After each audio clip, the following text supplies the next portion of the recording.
Hello, everyone. Welcome to Home with Isha Sesay. Monday has rolled around once again, and I hope your week is off to a great start. Thank you for taking the time out to spend this hour with me here at home. A lot of news to catch you up on this Monday. We're going to start in South Africa, where a group of doctors from the other side of the world just landed there a few hours ago. We're going to tell you where they're from and their mission in just a few minutes. Acclaimed journalist Redi joins us from Johannesburg. Also ahead, this virus has the whole world baffled, and battling, quite frankly. It is generating questions by the day, and much needed answers are still hard to come by. On today's show, we're going to be talking about therapeutic treatments and vaccines. We're going to be speaking to an expert from Johns Hopkins University. This is the institution which currently sits at the center of efforts right now of collating confirmed cases numbers, fatalities, and they're doing so much more. This critical institution is leading the charge. We're going to have someone from there speaking to us. We're also going to be talking about water. Wash your hands, wash your hands, wash your hands. We hear that over and over again. That is the guidance from medical experts from the World Health Organization, and it is one of the key ways in stopping the spread of this virus. But what if you live in a place where you don't even have enough water to drink? How do you take on coronavirus? We're going to talk to a woman who has committed her life to the effort of bringing people clean water and sanitation and then hygiene facilities across sub-Saharan Africa. She will be here with us. There is so much to get through. Let's jump in.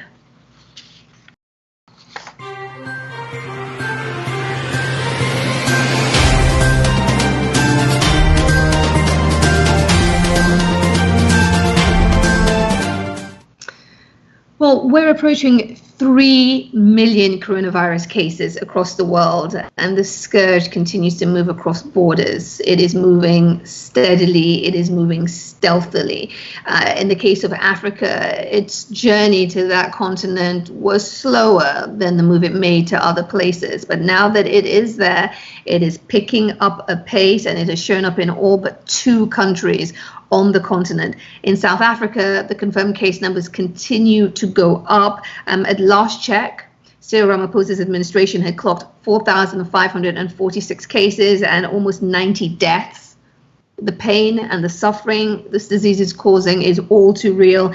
But the nation's lockdown, which is weeks old, you may remember, there's talk now of that easing shortly. And a group of doctors from the other side of the world just touched down in Johannesburg. Doctors from Cuba, a longtime ally of South Africa. Let's break this all down with journalist Redi Thlabi. She joins us now from Johannesburg. Redi, my friend, thank you for being with us. Always a pleasure, Aisha.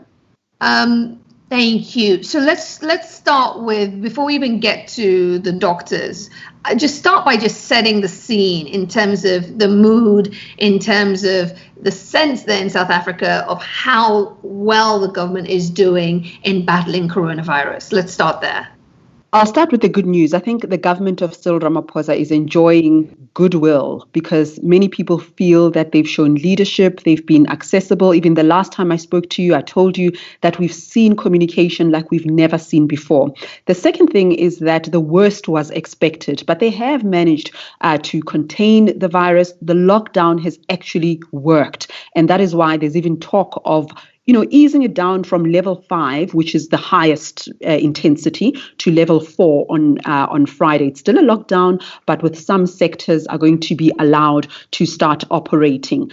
And another good news story is that health professionals are out there in full force. The Minister of Health himself is accessible and available. But as you can imagine, just like in the United States and even in the UK, there are people who are starting to be restless and saying you are shutting down economies, as if economies can function without people. But certainly there are concerns that the government is controlling this thing way too much, that they should ease up just a little bit and allow some sort of economic activity. To what end? The jury's still out on that. Yeah, as part of the government's efforts to get a handle on all of this, they reached out to their longtime ally, Cuba, and asked for help. And 200 plus doctors arrived just a short time ago. We have the video of them touching down. Let's put that up on screen so everyone can see that.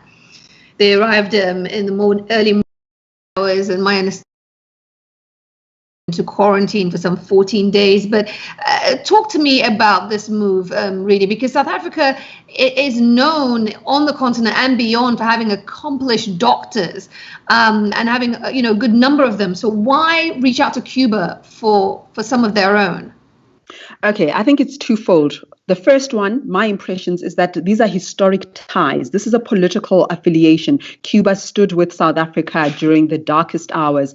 Nelson Mandela enjoyed a very close relationship with Fidel Castro. And indeed, the ANC government, which is in alliance here in South Africa with the South African Communist Party, continues to renew and nurture that relationship with Cuba.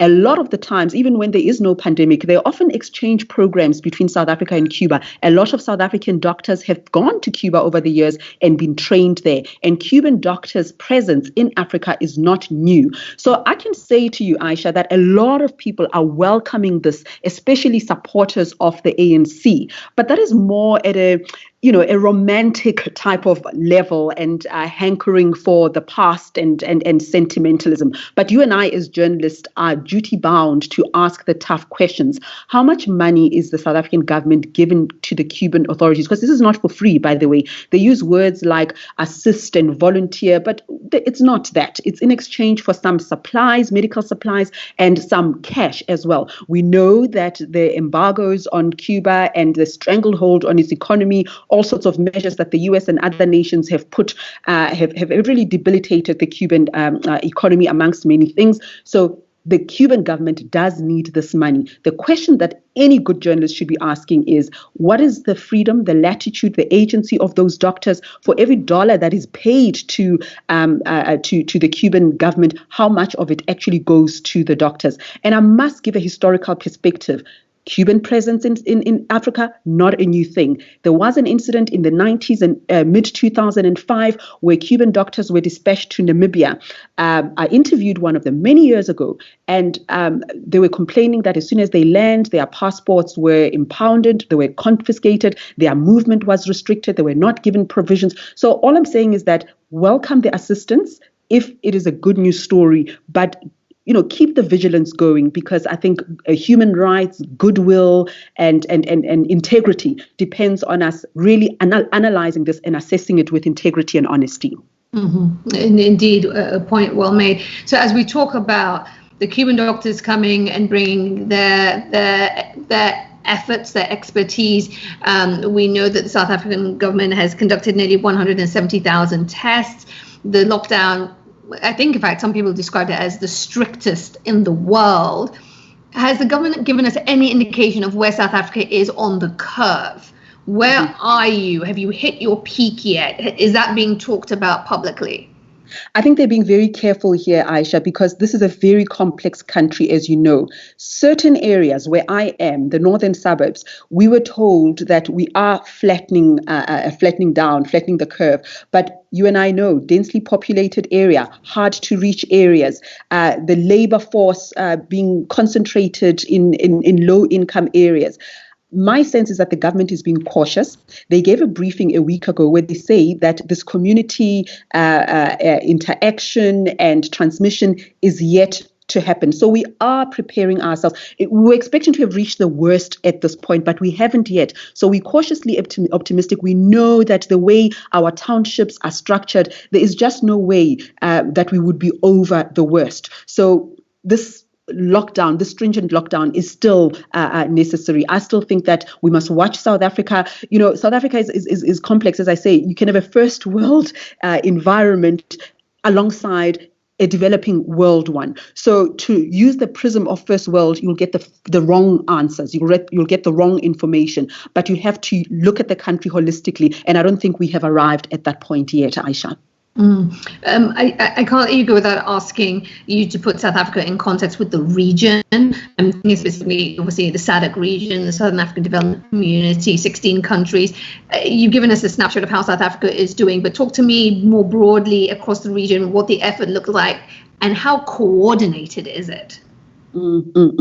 I think that we've had a lot of meetings between Cyril Ramaphosa, with South Africa being the chair of the African Union. And again, there's been solidarity expressed, exchange of expertise and resources. But we all know that the health systems of the other parts of the region, Southern Africa, are not as well developed as South Africa. So the hope really is that this being one of the strongest economies in the region, if not the strongest, that often attracts migrant labor from Malawi, from Zambia, from Zimbabwe, from Nigeria, that South Africa would almost be a microcosm. If South Africa is able to handle it, then it bodes well for its poorer neighbors. The movement of people, they are highly concentrated in South Africa, and many Zimbabweans are actually here in South Africa as laborers. But we know that those countries have not reported nearly as many numbers. But the question ought to be asked, how sophisticated and precise are their testing systems? I think that answer is yet to be provided. Yeah, no, absolutely. And you mentioned Cyril Ramaphosa, the president of South Africa, obviously head of the AU, has really burnished his credentials, in this moment with the way he's handled this. Talk to me about his standing in the country and the goodwill that he's accrued and just, how he's navigating this and how he's emerged in terms of a leader in the eyes of the general public. I'm always reluctant to praise presidents, but even I can't help myself right now, Aisha. I'm very critical of Cyril Ramaphosa. I really feel that he is a diplomat and he's conciliatory and he consults way too much when he ought to be decisive and emphatic. I've been critical of him, but he truly is the president that we need at this moment. He's truly presidential. And I think that we ought to remember that he won the ANC presidency by a very, very thin margin. So within his own party, he's got a lot of detractors, a lot of people who still support the previous president, Jacob Zuma. I think those people, mainly populist voices, I dare say, have been silenced. They've got nothing to offer at a time like this. Cyril Ramaphosa has embraced science, has embraced empirical studies. But here's another thing that he's done well. At all times, he has consulted opposition parties, making sure that he gets their buy-in. So I can say right now that we have emerged from an above average Cyril Ramaphosa to a really excellent one. I think a lot of people, even those of us who have been critical, are comforted that we have him at the helm at this moment. Still lots to criticize, but if I were to just be fair, I can't help myself. You have to get that in. Still a little bit more to go of criticism. Yeah. I mean, there's a lot to criticize him about, and the fact that he's still surrounded by a lot of people who ought to be answering questions about their previous role in corruption and poor service delivery and so on. And we see the areas that have poor service delivery, they are battling now. The Eastern Cape, the rural areas, they're still battling, and he ought to be decisive there. But I can tell you now, in these 5 weeks, Cyril Ramaphosa has pitched and turned up as a leader. Wow. It's remarkable to hear those words coming out of your mouth, Redi Thlabi. I'm not going to deny that. Thank you for the great assessment of what's happening on the ground there. Redi Thlabi, journalist and acclaimed author. We appreciate your time and insight always. Thank you. Nothing with you. Thank you. So, I mean, you heard Redi say that, essentially the big headline, these Cuban doctors have come in to bring some level of support to boost efforts to get a handle of the fight against coronavirus. We should be watching the situation closely. They're in quarantine for 14 days before they start to engage with the general public. We'll see, because as Redi makes the point, not necessarily a great history or an unblemished record in terms of getting Cubans to Africa, Cuban doctors, in years gone. The other thing to point out, as Redi said, there will be somewhat of an easing of the lockdown in South Africa, somewhat. The realities are that a lot of people who are in the informal sector and need to get out day to day to make a living. So that, I know, is on the mind of Cyril Ramaphosa. He has said that himself. We'll continue to watch the situation in South Africa for you. So stay with us always for that. Moving on. Every day of this pandemic has brought with it grim details. a death toll that is rising. Every single day we have had word of more lives being lost right around the world. Men, women, and some children of different races, backgrounds, religions, socioeconomic status have perished, have succumbed to the disease that accompanies coronavirus, COVID-19. We've heard stories of untold suffering. We've heard of this strange virus that attacks the lungs and practically every major organ of the body. And there are so many questions. The answer to all our prayers would just be a vaccine. That's what we're all praying for. But we also hear from the experts that that is some way off. So that basically leaves us pinning our hopes on therapeutic treatments. Where do things stand there? Well, I'm pleased to say our next guest is with Johns Hopkins University. Dr. Caleb Alexander is a professor of epidemiology and medicine at the Johns Hopkins Bloomberg School of Public Health. He joins us now from Wisconsin. Dr. Alexander, welcome. Thank you. It's great to join you. It's so good to have you with us. Thank you for your time. I want to start with a big headline that is coming out today as we talk about therapeutics, the use of a heartburn medicine that some doctors in New York have been administering to patients. What more do we know? What can you share? Well, it seems that every day brings new potential treatment, and there's, of course, enormous interest in identifying therapeutics that may be effective either in reducing the likelihood of infection from the coronavirus or diminishing the likelihood of severe illness.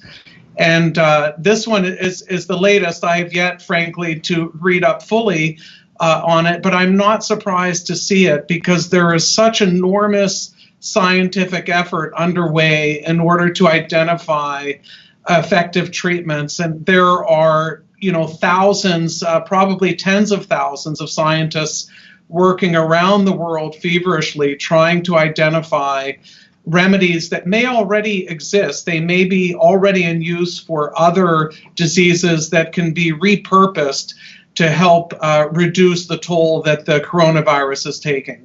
In terms of where we're at, and you made the point that every day we get word of something else that's being tried out, to try and alleviate the suffering of victims of COVID-19. At this stage, has any treatment emerged that is doing more good than harm? Well, there are no, one could answer that a few different ways. So I suppose it depends who you ask. In other words, there's a lot of uncertainty and a lot of confusion around these matters. But scientific panels of experts that have gotten together and looked carefully at the evidence have concluded that at this point in time, there's no definitive evidence to point to a specific treatment as being safe and effective. It's really important for people to understand that that we need to let science do its job, and there's no conflict between carefully evaluating these treatments and doing so quickly. And there are dozens, there are more than 100 clinical trials underway to do just that.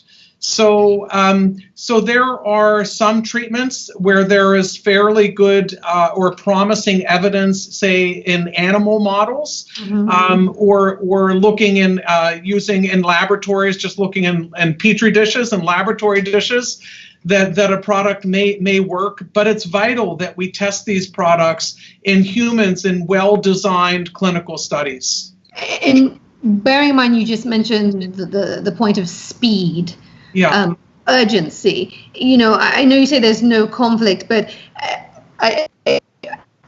today, to your mind, do we have a robust enough oversight mechanism and protocols in place to ensure that when we shift to that testing in human beings, that it's done the right way, it's done safely without, exploiting people and without minimizing, to risks to the human population?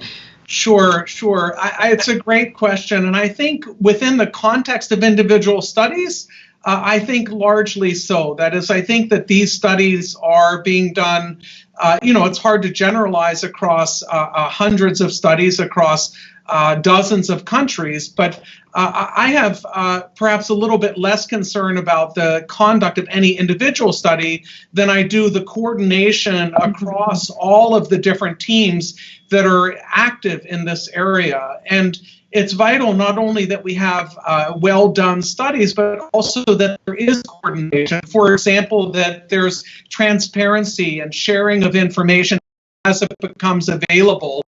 The last thing we want is for investments to be made in understanding new treatments and then not to have that information readily shared across scientific teams and across countries as it emerges. And I think this has been a real challenge for the global health enterprise to try to maximize the sharing and the coordination across different research tems.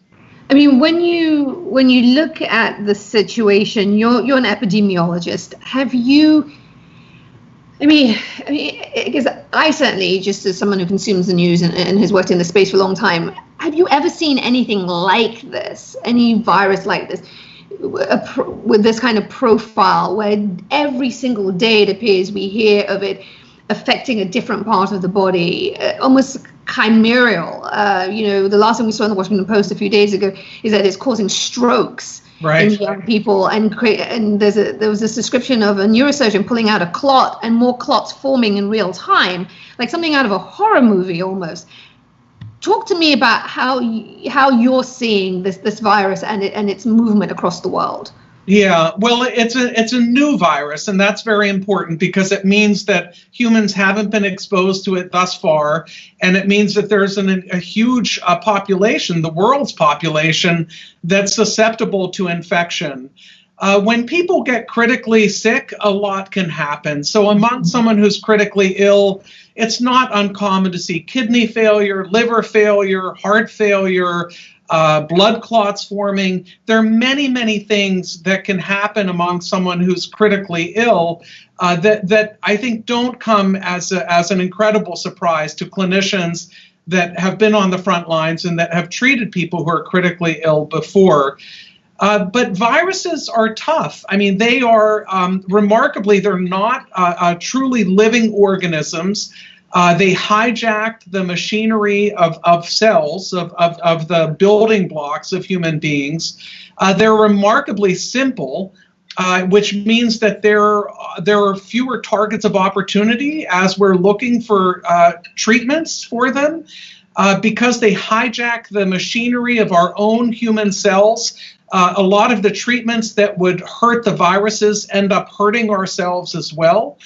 So that there are toxicities involved, safety concerns, they mutate, and they evolve. And so there's a reason why we have influenza year after year after year, and why we haven't licked the common cold, despite the fact that that's been around for so long. So this is a really difficult target for treatments, but the coronavirus, the pandemic, has really unleashed enormous scientific activity coming from a major academic university in the United States. I've never seen anything like it here or elsewhere around the world. So I do think that we will ultimately identify treatments and identify a vaccine that's effective against the coronavirus, but unfortunately we don't have that in hand today. No.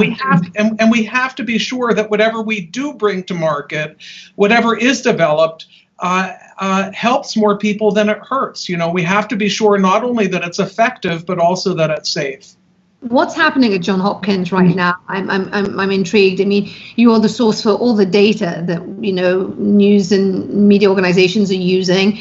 Talk to me about this prominent role you're playing at this moment in this pandemic. Well, I mean, that's generous of you to say, but the university is just one of many, of course, that are very active currently. But Johns Hopkins is a large university. I sometimes have heard it described as a city-state, just because it's that big. There are literally thousands of faculty, and there's an enormous concentration of human capital here that is focused on addressing just this type of global challenge. So I'm a faculty member in the Bloomberg School of Public Health, and there's an entire center here that focuses on specifically pandemics and other global health emergencies such as this.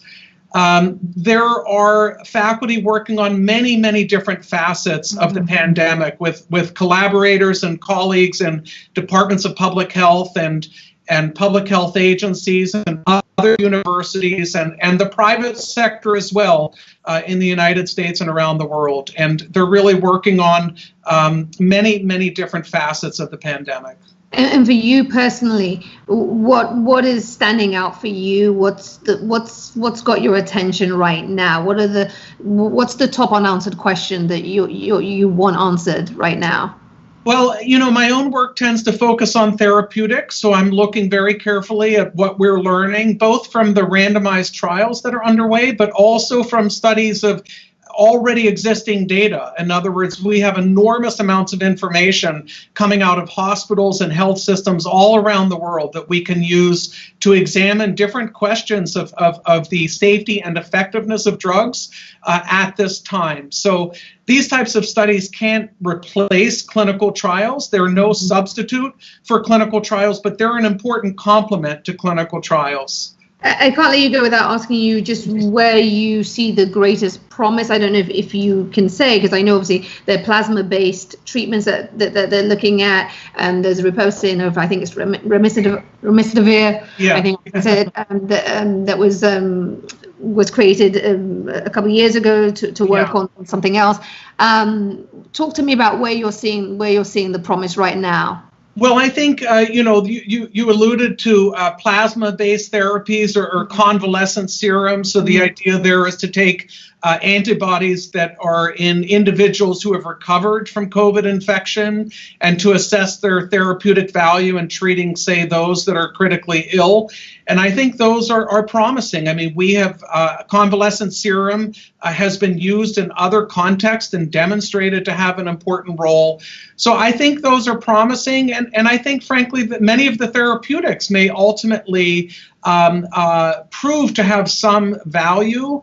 But because of the difficulty of harnessing drug treatments against viruses, I'm not as confident that we're going to have a total game changer, if you will, something that completely incapacitates the virus or really fundamentally saves the day. I think that it's a vaccine really that's likely to be far more promising in generating what's called herd immunity. In other words, enough immunity among enough people that the transmission of the virus decreases or stops. And very quickly, because I must let you go, in terms of a timeline, I mean, you're there, Johns Hopkins, what's the general sense? I mean, we keep hearing people trying to be optimistic and rally the public, but realistically, what's your yeah, time? I think at least many months further for a therapeutic and longer for a vaccine. I mean, what I hear as you may is 16, 18 months, 24 months.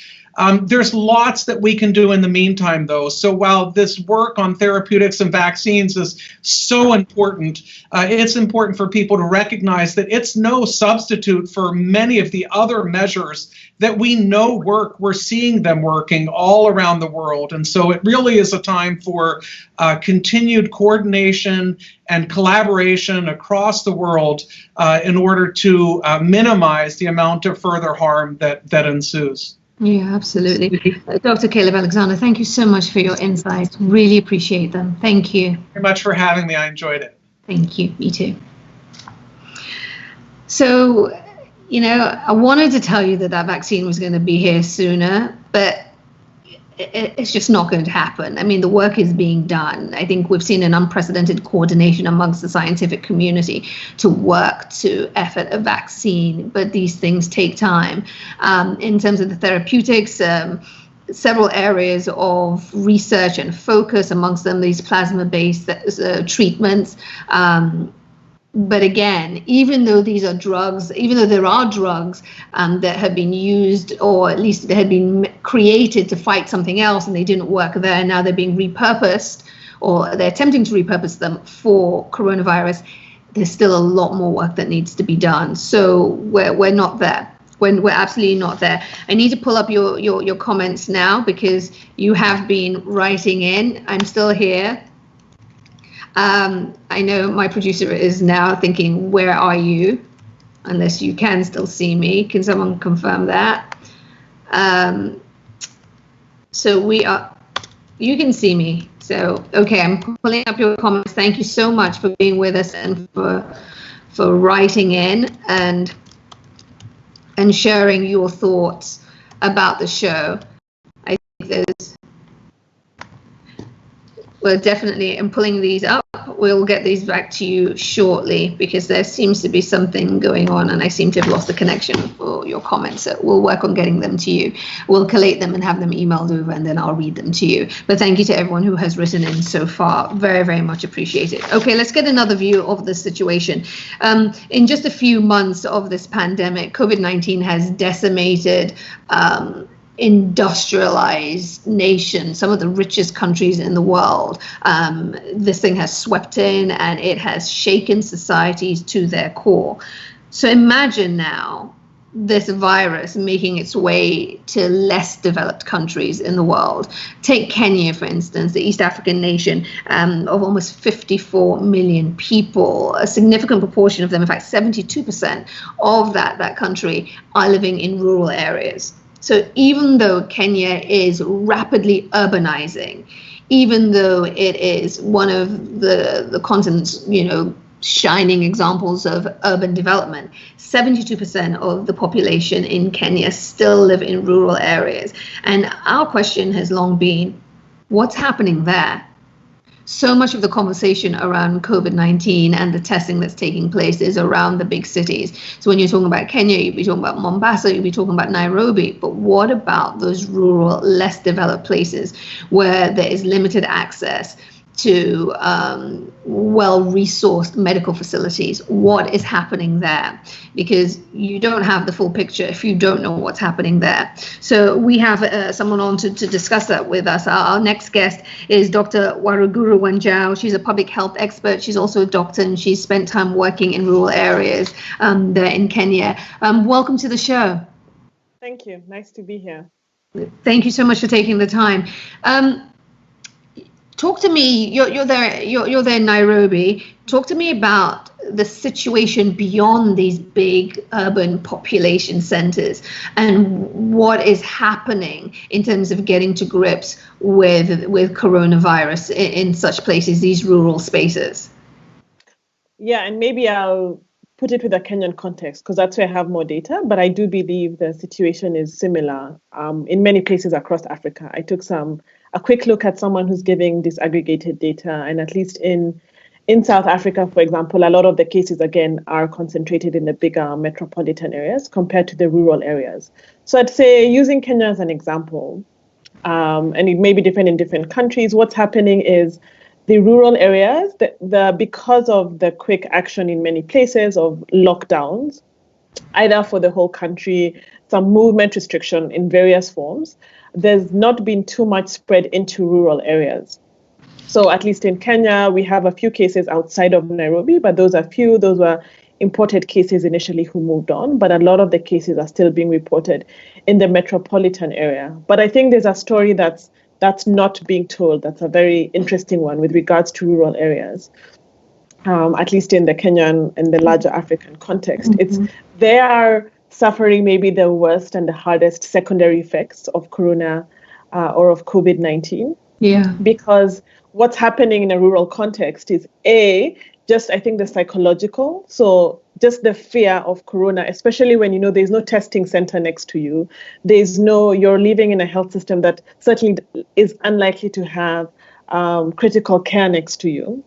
So the possibility of someone in a rural area getting corona, at least in Kenya, is that times more a psychological threat and scare than it is to the rest of us. Even me in Nairobi, the possibility that I'm tested for corona in time and that I get access is much more likely than someone in a Kenyan rural area. But I think it's much more the secondary effects. Overall, health systems have shut down and reduced elective capabilities. And if you think of access to care in rural areas, it's normally less. So the little access they have has further been reduced because elective cases are being cancelled. And I don't think that story is getting to the mainstream loudly enough. So there's that. So the little care they have. In countries like Kenya, where you have subnational lockdowns, people who would otherwise have gotten care in an urban area like Nairobi or Mombasa. So in Kenya, we have Nairobi and Mombasa still closed off. We have limited access to transport. So they have reduced access to transport, reduced access in their normal little reduced access to healthcare that they normally have is further reduced. They have reduced access to transport, and they have reduced access to the care they'd normally get in an urban area. So it's almost like a triple effect. Yeah, absolutely. And that, I think, is a story that's not being talked about enough. The other effects of corona that are being meted to the health system that are hurting the people in rural areas even more than they are people in urban areas. And is there any attempt, I mean, while it may not while the story may not be dominating mainstream, for want of a better expression, or certainly the headlines, are there actors, are there stakeholders that are working to fill the gap as we see this drop off in service? I mean, what's the solution here? Is there a workaround? I mean, I think health systems are scrambling even in Nairobi. There's a scramble of can we prepare? Because the reason for lockdowns, etc., is to prepare. It's not that. So even in Kenya, in Nairobi, the purpose for the lockdown is to prepare the system. So even in Nairobi, there's reduced service. And unfortunately, I don't know that there's a plan to ensure that the most vulnerable, those being affected by lack of access to care. I was speaking to a friend who's, in a much more developed place of the world, and he's saying, over here, in this part of the world, we are seeing less strokes and less heart attacks. So if in a very developed part of the world, they're seeing less strokes and less heart attacks, it's just that here it's pregnant women, it's children who are being sick. And I think it's not the headlines, it's not being reported. I think we might see this in a few months, or at the end of the year when we're aggregating figures and we have an upshoot of maternal mortality or infant mortality. And unfortunately, that's how it just might manifest. And I hope it's a story that starts being told more. And like you're asking, a plan starts being made. Yes. And plans could include things like, for those who we know are critical, having mobile. So, for example, an example of a plan would be sending services to people who will need them. You don't know everyone who needs services, but you do know they're pregnant mothers. Yes. You do know they're sick children. You do know there are people with chronic diseases. Is there a possibility of starting to think as a solution of sending services to them because they're not likely to come to the services anytime soon? It's such a difficult situation when you take into account, the limited resources, the overtaxed healthcare facilities, and these decisions that are being made. And sadly, it is the most vulnerable that end up losing out, those that, critically need help. In terms of the broader fight against it, countrywide, I know we've talked about rural, but, talking urban, and you're there in Nairobi, what is your sense of how this government, the Kenyan government of Uhuru Kenyatta, how well they're doing? I know the testing needs to go up, but it's not just testing. It's testing, it's isolation, it's contact tracing. Where are we across the spectrum? I think we started off well. I think there are things that are being done that are being done well. One thing that's being done well is responsiveness. I think there's been a responsiveness to up the terms when they needed to be upped, and just to be responsive to, here we have a first case, let's lock down the country, let's figure things out. But also let's consider that this is a broader pandemic that I think there's also been from my perspective, a recognition, because us health people tend to focus a lot on health. There's been a recognition that it's health, but then there's also livelihoods, and trying to strike that balance. And we see as they've given directives, it's always constantly tried to be that balance on, as you try and deal with the health, how can we also deal with this? I think we'll see in the next few weeks. But like you said, there's a need for us to increase testing in Kenya, and we hope that comes. It's said that the purpose of a lockdown or the purpose of the social distancing measures of any way is to prepare. And so we hope that we will then see the effects of that as they continue to decide whether they're going to ease restrictions or do other such things. But I'd say the one word I'd use is responsive. And then we'll see with time about the other measures. If the responsiveness, the quick lockdown was used to prepare, that will only time will tell that. It's a very valid point. Only time will tell whether the inconveniences and the sacrifices made by people will have been worth the government got their act ready. So we will see. Dr. Waruguru Wanjau, thank you so much for your time today. Thank you. Thank you. And stay safe. Wash your hands. Thank you. You as well. Please stay safe. Yeah, I mean, that's the thing. I think Dr. Wanjau really putting it into context for us, the challenges faced by people in these rural areas. You know, we keep talking about the big urban cities, and you know, I get it. Those are the capitals that everybody knows. That's where the politicians are. That's where whatever. But you know, there's a significant proportion of the population. And with Kenya, which is said 72% of the population live in rural areas. And as described by Dr. Wanjau, they find themselves in these places and they are getting the first, second, third effects of this pandemic. So you have pregnant mothers, you know, suddenly losing their lives, young children not being able to get the care that they need. And, you know, the fear is that we'll see an uptick in infant and maternal mortality as the months go by, because you know, all the focus, all the resources are now in the big cities, and service delivery and, you know, all of that is falling away in rural areas. So it is a great concern, and she is right.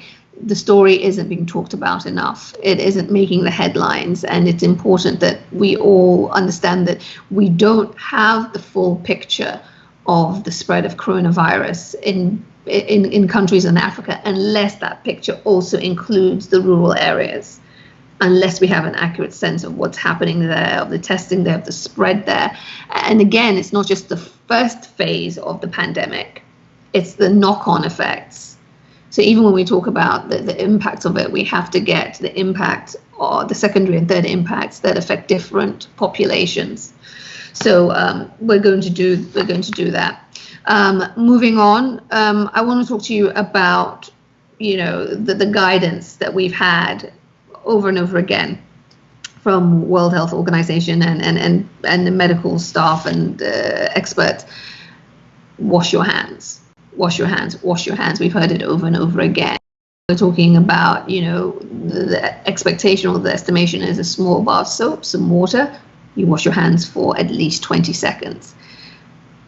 That's all well and good, and that's what everybody should do. But what if you can't? What if you are in a place where you don't have enough water to drink, let alone meet your other daily necessities? What do you do then? What's the workaround? How do you take on coronavirus when you don't have, or you have limited access to clean water? It's absolutely crucial, and it's critical to understanding Africa's fight against coronavirus. So we want to welcome our next guest, Saran Kaba. She's the founder and CEO of Face Africa, a not-for-profit organization that has been working for many years to strengthen the infrastructure when it comes to water, sanitation, and hygiene infrastructure. She joins us now from Boston. Saran, hello, welcome. Hello, everyone. Thank you for having me. It is so good to have you with us. I mean, I laid it out bluntly, you know, wash your hands, wash your hands, wash your hands. But you don't have enough water to drink. You don't have enough water to meet your daily needs. And then you're being told that this is a key to keeping yourself safe. You don't have ready access, or you can't afford these hand sanitizers. So what do you do? I mean, you've been working in the space. You have teams on the ground. You know, you've been working in Liberia and Nigeria. What are people doing? You're absolutely right. And it's interesting how we're starting to see a shift to an appreciation of the most basic essentials like access to water, toilet paper, hand soap, which many in communities in Africa don't have access to. And that's why Face Africa was started to begin with, to make sure that we provide access to safe drinking water, to clean water, to sanitation, to hygiene facilities, not just at the community level, but at schools, marketplaces, households, etc. And it's I mean, in light of the coronavirus outbreak, one of the most important contributions we can make to slow down transmission has, as you said earlier, is to keep ourselves and our communities safe by hand washing. But you're absolutely right. How can you wash your hands without water? How can you wash your hands when you have to decide between drinking water, water to cook, water to keep yourself safe, water for your kids, water for washing clothes, washing dishes? So it's absolutely an essential and critical tool in not just in this fight, but just in general, as we're starting to see more and more of these types of pandemics, as we saw with Ebola and now with Corona. So water is absolutely critical and essential, which is why we've been fighting this fight for the last 10 years, and we have to keep fighting. Yeah, absolutely.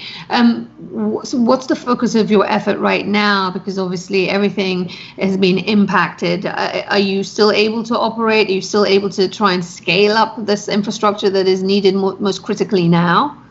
We are still able to operate. I think we're continuing to provide this essential service of water, but more importantly, just stressing and emphasizing the importance of proper preventative measures, prioritizing hygiene, health, making sure we're going into communities and schools and talking to people about the importance of hand washing and hygiene health. I think the awareness piece, the education piece is critical. And we saw that during Ebola. We were able to reach over 150,000 people, not just with life-changing access to water, but also the awareness, the education to help control the spread of the disease. And hand washing has become the number one simple action that we can take to prevent the transmission and the spread. Liberia started out with very small numbers, and now we're over 100. So obviously the numbers are not going down, they're going up. So we need to keep an emphasis on this issue of education and awareness.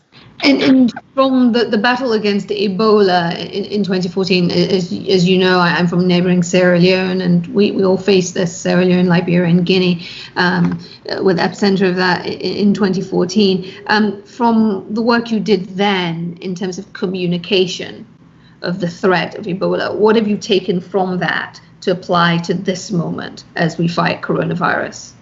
One of the things that we saw was highly effective was sort of building trust with community, with the locals.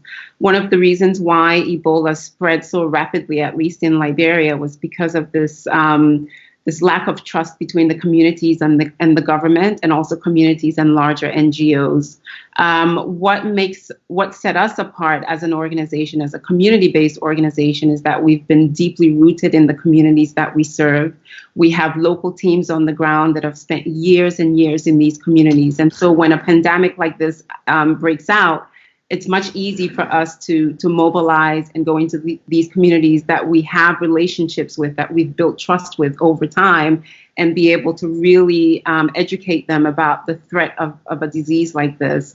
When you have that disconnect between the people and the government, it's really difficult to try to drive that message home about taking something like this seriously. So what really worked for Face Africa, and that's why I think it's really important for local organizations, local people themselves to be at the forefront of fighting these types of pandemics, is that they have the trust of the communities. They can mobilize much quickly, and they can actually get the message across in a way that larger NGOs or outsiders can't. Mm-hmm. There's the engagement piece, there's the fear piece, which we saw with Ebola, that you have to get around, and there's also this emerging stigma.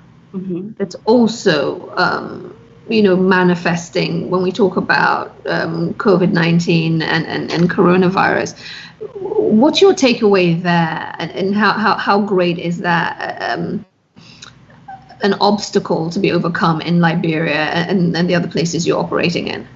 Yes, we saw that clearly with Ebola, and even at the beginning of this outbreak in Liberia, when the first few cases were were spotted, and they tried to contact trace and quarantine the individuals that had been suspected of being infected. We saw videos of the individuals actually running away from the health teams. You're right, absolutely, because of that stigma that's attached to individuals that have been infected or that are suspected of being infected. So I think, again, it goes back to the education piece. Just like Ebola was not a death sentence, COVID-19 is not a death sentence. And the important thing is making sure that it's caught early and you're treated early and you're quarantined and you're self-isolating. And making sure that you're not transmitting the disease to others. So getting into those communities and getting this message across, and just letting people know that it's not a death sentence. Just because you become infected does not mean you're automatically going to die. So that was highly important during Ebola, and I think in this case it's important as well, just reducing that stigma that's sort of attached to this outbreak and other outbreaks out there. Saran Kaba-Jones, thank you for the work you do in communities, and you've been doing it a long time, and it's critically needed right now. Thank you for joining us to tell us about it. Thank you. Be safe out there. Thank you so much. Be safe as well. Take care. Take care. It's education, really. It's the education piece. You can't underestimate it. The need to find effective communication to be able to get that community engagement piece. People in the community will support that education, will support the messaging, will also be people who spread the messaging. It all has to work together for you to get that community buy-in and to change behavior. Again, these are difficult calculations people have to make, because you are asking them to make choices to prioritize hand washing over other essential needs.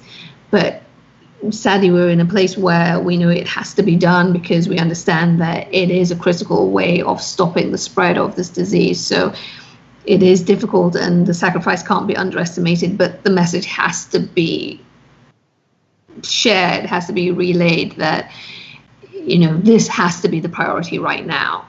Washing your hands and washing them as frequently as you can, and keeping away from large crowds, And so it was great to hear what Saran was saying there, and also just highlighting the stigma piece. About what is happening, there in Liberia, that it still has to be overcome as it had to be overcome with Ebola. All right. Time to lighten things up a little bit around here. We believe that even though this is a difficult time, nobody can dispute that. We still have to find the bright side.